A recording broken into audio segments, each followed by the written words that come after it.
Hey, hey, and welcome to the Vol Vault podcast. As always, I'm your host, Starla. And this week we're going to switch from football because it's basketball time in Tennessee. And I have been very, very excited about basketball in the past, but this year, maybe more so than usual because I think we got a good team. So, to talk about the basketball team, we have VFL Aaron Green, Tennessee point guard from 95 to 99. And current basketball powerhouse head coach of Oak Ridge. And I know you're very excited about this team. Let's talk about, before we get into all the Tennessee stuff, let's talk about what you're doing now currently with Oak Ridge, because I understand you're fixing to go to the Bahamas next week.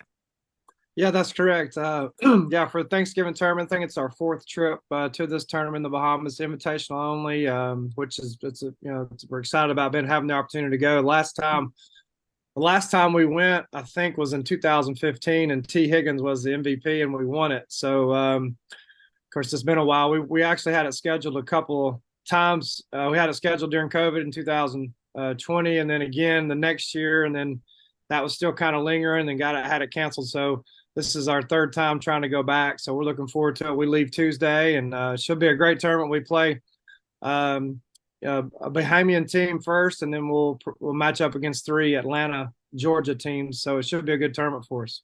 Oh, yeah. So are you guys a veteran heavy team this year? Are you on the young side? How's that looking? Yeah, typically this year we've got some experience coming back. We got four starters returning off last year's team that won 24 games. So we've got some experience, which is a little different than last year. Last year we kind of a lot of those guys coming in were inexperienced and new. Mhm. And this year's a little different. So we do have a tougher schedule. Just mention the teams we'll be playing in the Bahamas. It's kind of like I kind of compared to Tennessee and Maui. They're going to play some really good competition, which is good. Excuse me, for this time of year. And then we play in the Arby's Classic, which is one of the best Christmas tournaments in high school Christmas tournaments in the Southeast Mhm. over Christmas. We picked up Brentwood Academy, who's got one of the best guards in the country. We've got Cleveland, Alcoa, Fulton, Sevier County. So we've got a tough schedule, a little tougher than it was last year, which I think will help us hopefully improve throughout the year and be playing our best basketball come the end of the year. Absolutely.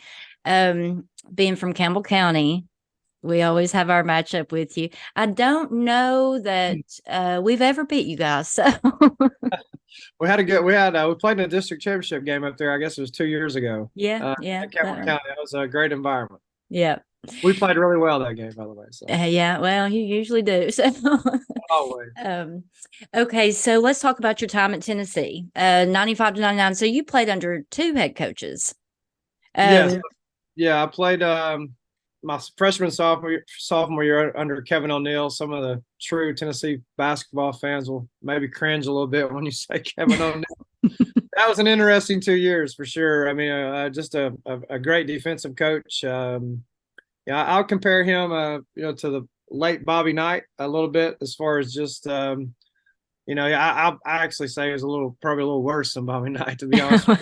Things I can't share probably on this podcast, but and then my last 2 years I played for Jerry Green, and we made the NCAA tournament those last 2 years, and that was so I was there from 95 to 99. So the last part of my senior year I was injured and didn't get to participate I think I got injured in January and didn't get to play in the NCAA tournament that year. But great experience, obviously being from Sweetwater, local kid. It was really a dream come true for me.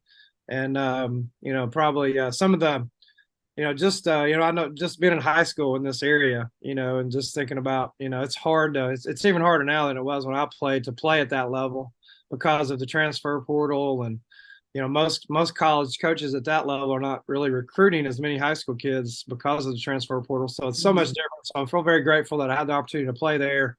Obviously, I'm Tennessee through and through. To say I'm a VFL is an understatement. And then I was very fortunate. I got to go back, and spend 3 years with Coach Pearl as a coach as well. Mhm. So from 2007, 2010, before I came to Oak Ridge. So maybe you have some questions about that as well. Absolutely. So when you played 95 to 99, the environment then at Tennessee and the environment now, I think, is pretty much night and day. But I think that change came about during Bruce Pearl's time there. So can you talk about a little bit how you think that all happened? Yeah, I think it definitely changed. We had good crowds when I was playing, especially my junior senior year. We had really good teams, but really, the Kentucky game was always sold out. You had maybe a couple other games that were sold out, but I think when Coach Pearl was there, excuse me, when Coach Pearl was there, he obviously brought a lot of excitement, charisma to the program, and really to college basketball for that matter. And their teams were fun to watch, and I think it brought, and with all that said, you got to win, and he also won. So, and I think I just, having, those 3 years I was there as a coach, I was a graduate assistant for 2 years. And my third year, I was video coordinator. That was the year we went to the Elite Eight and got beat by Michigan State. Man, that was tough. We should have won that game, go to the Final Four for the first time in school history. But just just the crowds were great, and I think just the style of play and the type, how Coach Pearl was, just he was kind of a draw for people. They enjoyed watching his teams play. They enjoyed kind of watching him. He kind of had that, that charisma of, he was exciting.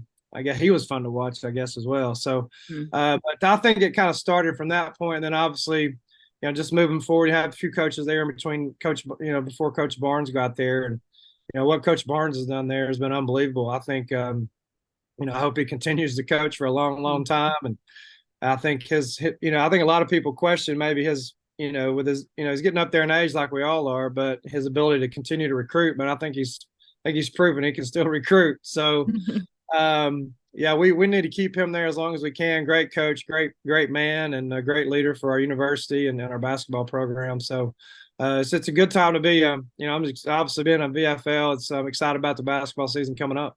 Mm-hmm. I know that your father was a coach, and he still coaches with you, correct?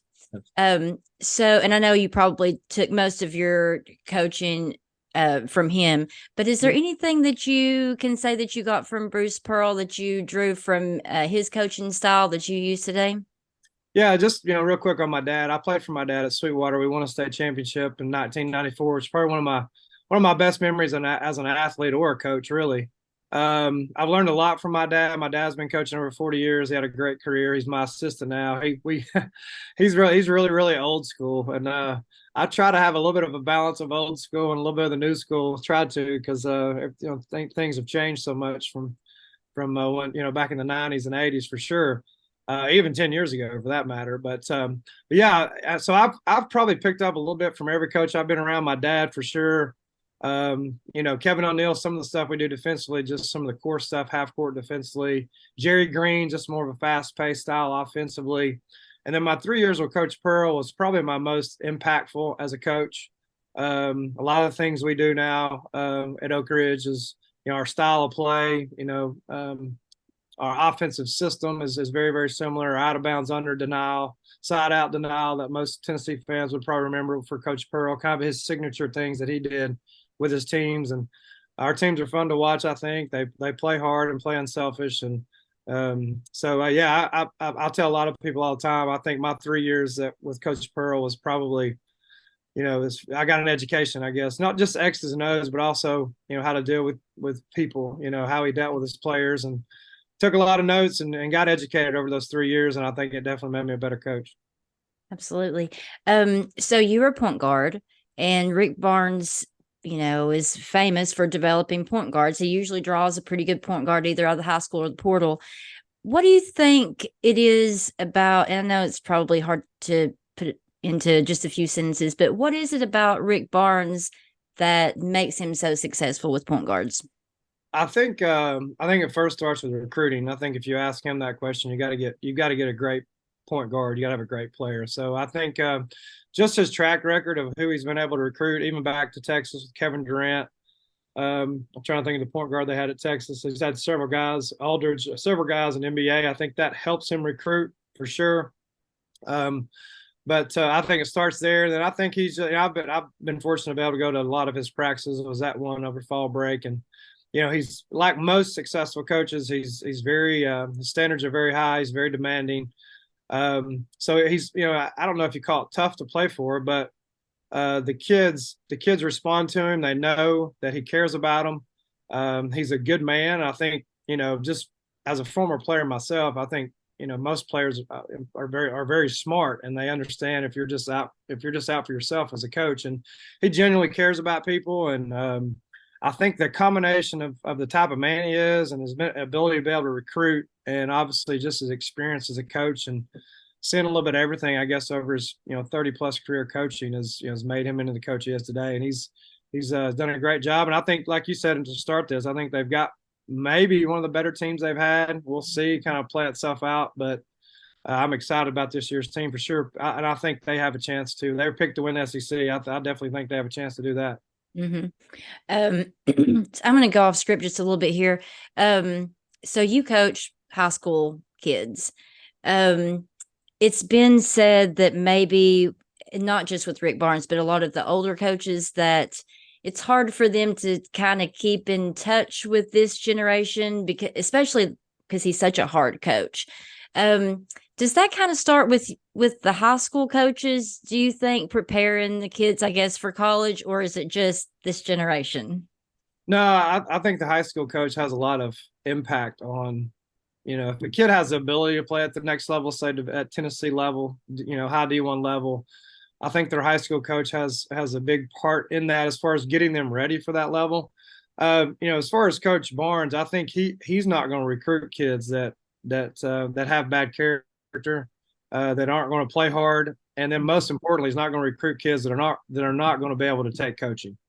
And I think he does a really good job. And there's probably some talented kids that he passes on because maybe of he doesn't think they're coachable, or, and I'm not speaking for him, but this is just my opinion, or they maybe don't play with great effort, or there may be some character stuff there that that may throw some red flags. He won't recruit those kids. So I think it's evident if you just look at his roster over the last two or three, 4 years. You don't see anybody getting in trouble. You don't see anybody in the news. Knock on wood, and I say that, but they've got really good kids over there. I can tell that, and I think that's the start of it. So, and then I think, so to answer, how is he able to coach hard, is because he has guys that want to be coached, that want to be good, and if not that way, I don't think you recruit them. And if they are that way, they'll probably end up in the transfer portal. So yeah, I think we've seen that.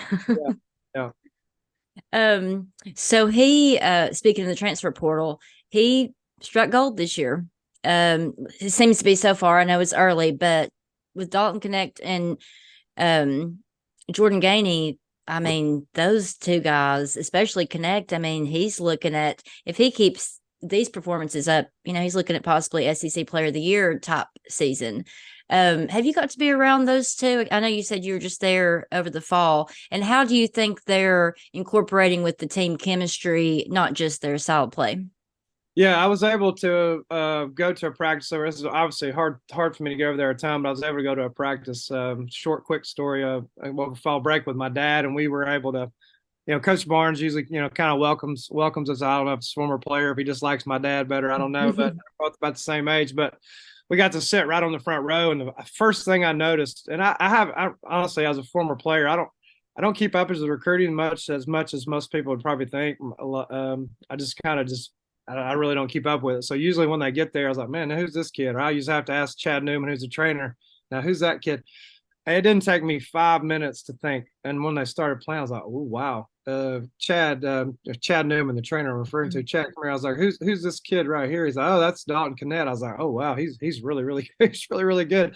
And my dad was kind of messing with him over on the sideline, kind of in between the deal, just talking about going the offensive boards. And he kind of chuckled and made, messed around with my dad there a little bit, which I thought was neat. But yeah, he got my attention really quick, just in that, that one practice, with his ability to shoot it, with his ability to get to the glass, with his ability to put it on the floor, how hard he played. And I was extremely impressed. And I can't say that I knew he was going to be, what's the average? He averaged almost 20 a game. And I think he had 27 or 28 at Michigan State. I don't know if I predicted that, or SEC Player of the Year, which he definitely continues to play like he is. We'll have that opportunity. But man, what a player. I think he's probably, in my opinion, he's probably could be the difference maker, and then being able to get past, the Sweet 16, Elite Eight, possibly, because he is a dynamic player from the standpoint of being able to do so many things with the ball. And I don't think they've had that, in the past. And you mentioned Gainey. Been very impressed with him, his ability to shoot the ball. And then you just, I mean, there's many more, but just adding those two to what they had coming back, I mean, they've got a chance to be really, really, really good. Josiah Jordan James, fifth year leader, on and off the court. Um, if you were his coach, um, are you getting everything that you want to get out of him? I think some people are like, well, he doesn't give us 20 points a game, so he's not, And can you explain like how important those players are that just kind of stuff the stat sheet that may not go off offensively, but give you a little bit of everything? How important is that to your team? Yeah, and just looking at the stats quickly before I got on there, I mean, just Josiah's averaging almost 12 a game. He's averaging 7 rebounds. I'm looking at the assist here, but he's putting up pretty good numbers. I think because of the expectations, and I don't know this, I have to go back and somebody can correct me, but I'm pretty sure he was a high 5-star recruit. I don't know if he was McDonald's All American, he may have been, but there's a lot of expectations, and I think when you have that, sometimes people expect too much and expect you to, be a one and done player. And that's kind of really unrealistic. I think he's struggled some games like most players do, but he's a big piece of as far as what they do. Just being around him the times I've been, he's a great leader.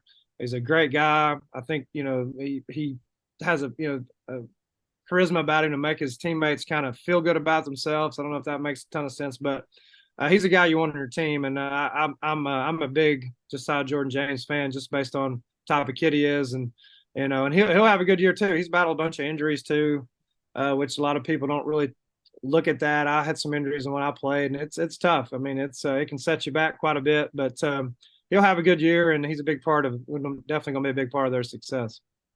Um, let's talk about post play just a little bit. So we have Jonas Adu, Lord have mercy, my mind. Tobe Awaka, Cade Phillips, and JP Estrella.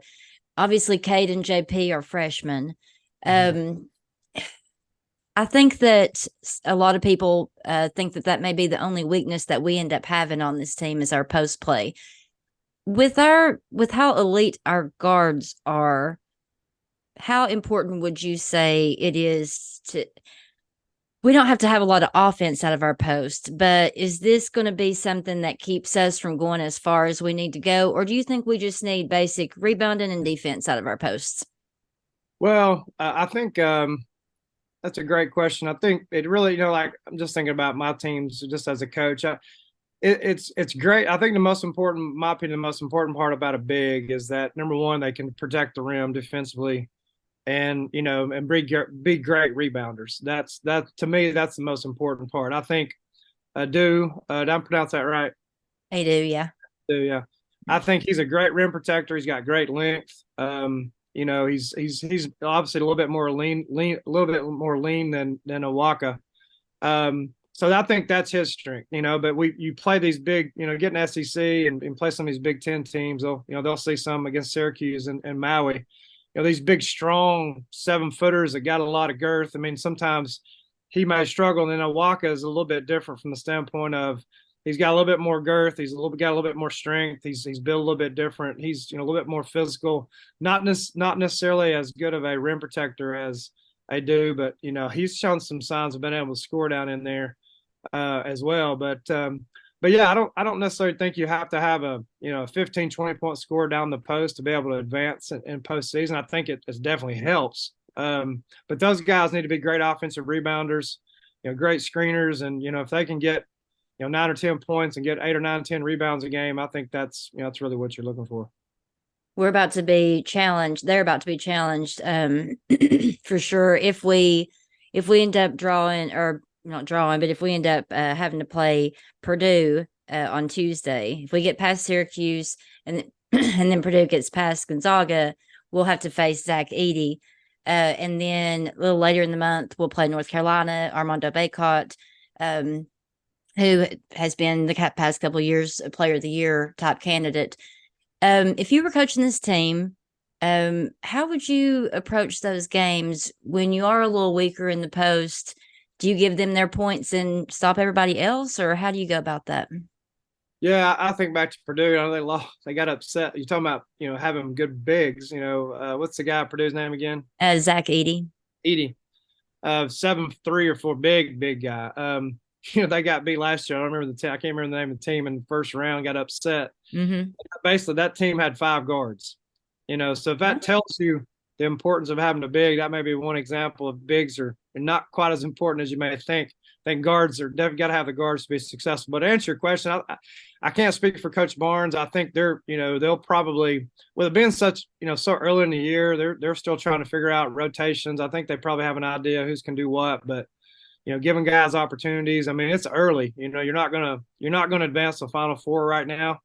So I think they're probably more concentrated on Tennessee and executing what they're trying to do. Obviously, with somebody like Edey, you've got to make some adjustments with him being so big as far as how you're going to guard the post. I'm sure they'll have a scheme there, but typically, basketball is basketball. There's not a whole ton of things that a team can do. I mean, they'll scout them and have a general. You're going to play man or zone or those type of things. But yeah, I mean, it's that the good part about these tournaments, it kind of gives us. I think the most important part is you're playing great competition. It's set up, similar to what you'd see in the NCAA tournament, where you're going to play, you know, play a game, maybe play back-to-back days, or play a game, rest a day, then play another game, kind of like you would on a NCAA weekend to go to a Final Four and an Elite Eight or whatever. So I think that's a big part of it as far as being able to experience that. And and I don't know enough about Gonzaga or Purdue, but I know just what you mentioned, just what Purdue has back. And I remember the guard that you mentioned. I remember how good he was. So it should be a good matchup regardless of who they're playing. I know there's some other really good teams in there too. So I'm just excited to see. No, Syracuse. I'll play Syracuse on Monday, and they won't. Syracuse is going to play them zone. I would assume unless they've changed. So we'll see. It'd be good. I just like seeing them play really good teams this time of year. It's fun. I'm glad Coach Barnes' schedule is a really tough schedule where it's they have an opportunity to get better. Yeah, I like how he schedules also. One thing though that some people point out, it's you probably heard it 1,000 times too about how Barnes doesn't always have a whole lot of success in March. Do you think that that's because he pushes the team so hard? I mean, and I'm sure this is what every basketball coach wants, but these Tennessee teams under Barnes, they play every single possession. They don't take possessions off on offense or defense. Do you think that makes them run out of gas a little bit more? And if that is the case, do you think where we're so deep this year, especially with our guards, that will help that problem? Yeah, I don't necessarily buy into that. I don't necessarily think that's true. I'm trying to think back. I mean, if you take some of let's take Bill Self or Tom Izzo or Mike Krzyzewski. I've not been around those guys a lot, but just watching some of their videos as far as me trying to, they're getting after their teams and they're practicing hard and they're playing hard Mm-hmm. throughout the year. So I don't necessarily think that's it. I think, Coach Barnes is smart enough to know, and it's just like, really any coach. I'm like right now at Oak Ridge, we're practicing about 3 hours a day just because we don't have as many practices to get in before we play. Once we start getting into games, that's going to be, drop back to, 2.5, 2 hours, even an hour and a half, sometimes even shorter late in the year. I think most coaches are that way. I think postseason comes down to guard play. I think the struggles that we've had in postseason has been, guards haven't played very well. I mean, simply put, guards. If you think back to teams the last couple of years in NCAA tournaments played well, the guards have really played well. So I think as fans, we sometimes read into stuff like that. Well, Coach Barnes is, he's been to a Final Four at Texas. Should have beaten some of the teams the last couple of years. Sweet Six, Florida Atlantic last year, yeah, but Florida Atlantic got hot. Guards Yeah. played well. So that's just really basketball, and I don't think it's fair to say that Coach Barnes' teams, you can't get over that hump. I mean, it's extremely, extremely hard to. I mean, he's not at Kansas, he's not at Kentucky, he's not at Duke. And it's those basketball programs, have a little bit of leverage as far as recruiting. So what he's been able to do as far as recruiting and the success he's had, I don't have any negativity. Like I said, they can make a Final Four this year. They can win a national championship this year. Who knows? But you got to have a lot of luck too. And I just know from 20-something years I've been in high school coaching, we've had some success. We've had some bad luck, some good luck, and that's part of it as well. And you got to have play. It's a player's game. It's a player's game, really. So I'm thankful to have Coach Barnes. That's for sure. I am too. I'm too. Um, is there anything else you want to add about this team? Or I know you can't really give a prediction for basketball, but Yeah, I'm just excited. Just the two guys we mentioned, Kinnett and Gainey. I've just been very. Now they'll have some times they struggle throughout the year, I'm sure, like most. But they've and Kinnett hadn't really shot it that well. He's not shooting a great percentage from three, but he can really stroke it. And just looking forward to seeing them how they progress throughout the year and seeing how it unfolds. And just hoping we can beat Kentucky because I hate those guys. Well, I couldn't agree with you more. So, I got a bunch of Kentucky buddies, so if they ever watch this, they'll chuckle. But I do hate Kentucky. well, that's the only team in football that I talk any trash to.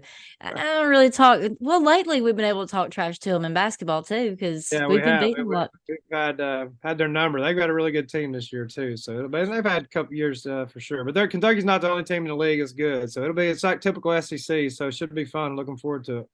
Do you think that the SEC is becoming the conference to beat, and kind of taking it away from the ACC a little bit? Yeah, I think so. I mean, I don't have the stats in front of me as far as like Elite Eights, Final Four appearances over the last 3 or 4 years, but I know we've had several teams in Elite Eight. I don't know if we've had. I know Auburn made the Final Four. I think in 2019. I Mm-hmm. don't know how long it's been since Kentucky's made one, but yeah, I mean, a lot of people are going to say ACC, Big 12 with Kansas and all those teams in there, but the SEC I think is always up there. SEC's, in my opinion, is probably one of the most athletic and they're physical. It's kind of a mix, in my opinion, between the ACC and the Big Ten. You Mm-hmm. really athletic teams. They play really hard, and but really all those leagues are really tough. I mean, Big 12, Big 10, SEC, ACC, they're all good. Yeah. Well, Aaron, I know you're a busy man. I won't keep you any longer, but thank you so much for giving me a few minutes of your time. I've been trying to find somebody to talk basketball with me. I've got two North Carolina fans in the house, so it's a struggle every basketball season. I hear you. I think we play North Carolina, don't we? Tennessee. We do. We We got to do. cross our fingers. You can be able to run your mouth a little bit to those North Carolina guys in the house. For sure. Hopefully. Yeah, yeah. Hopefully so. All right. Well, Yeah, good luck in the Bahamas and good luck with your season. I'll see you down the road a little bit, probably here in about a month. So, that sounds but good. I appreciate you having me on. all righty, go balls. Thank you. I go Vols.